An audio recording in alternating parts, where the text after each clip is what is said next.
Hola, buenos días. Hoy con mi grupo vamos a hablar sobre meiosis 1, meiosis 2 y no disyunción. La mitosis y la meiosis son dos mecanismos que utilizan las células para reproducirse y originar nuevas células. Aunque cumplen funciones parecidas, son diferentes. La mitosis produce las células somáticas, es decir, todas las células del cuerpo, y estas son diploides, contienen 46 cromosomas. La meiosis, en cambio, produce células germinales, los espermatozoides en el hombre y los óvulos en la mujer. Estas células son haploides, es decir, tienen solo 23 cromosomas. Una diferencia entre mitosis y meiosis es que en la mitosis se producen dos células hijas y solo hay una división celular. En la meiosis se producen 4 células hijas y se lleva a cabo en 2 divisiones consecutivas. Por eso, estos procesos, aunque parecidos, son completamente distintos.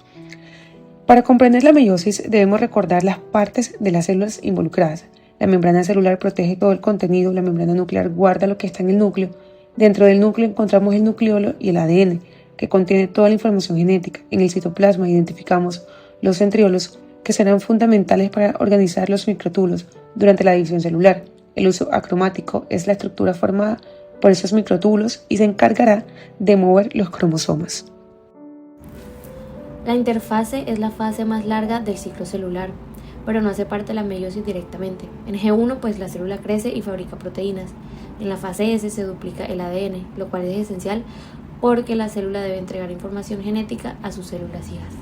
En G2, la célula sigue creciendo y se prepara completamente para iniciar la meiosis.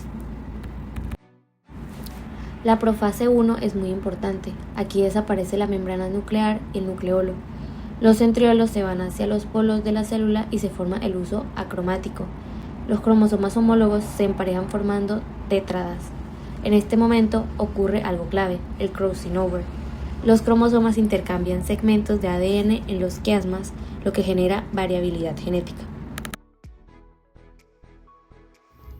En la profase 1 contiene distintas subfases. Está el leptoteno, que los cromosomas comienzan a condensarse y ya son visibles por el microscopio óptico.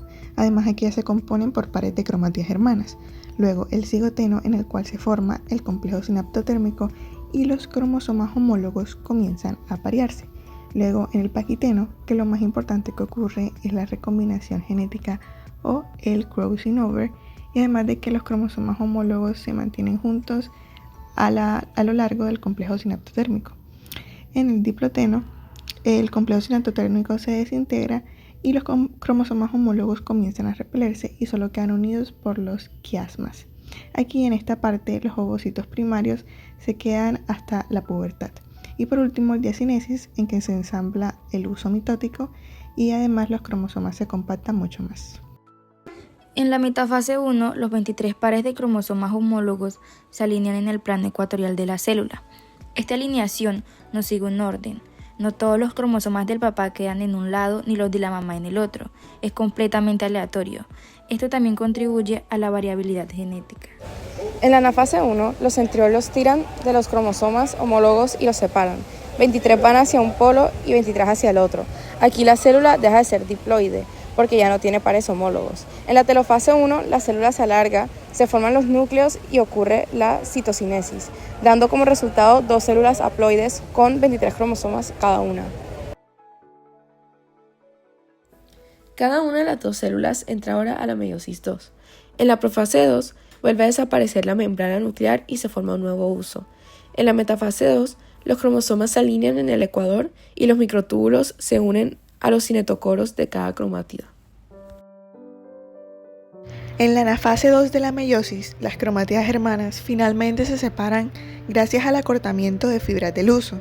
Cada cromátida, ahora con un cromosoma independiente, se dirige hacia polos opuestos de la célula. Este movimiento garantiza que cada célula hija reciba una copia exacta del material genético. Luego, en la telofase 2, los cromosomas llegan a los polos y comienzan a descondensarse. Se forman nuevos núcleos y el citoplasma se divide, dando origen a 4 células haploides distintas, cada una con la mitad del número de cromosomas originales. Sin embargo, a veces ocurre un error llamado no disyunción, como se puede ver en la imagen.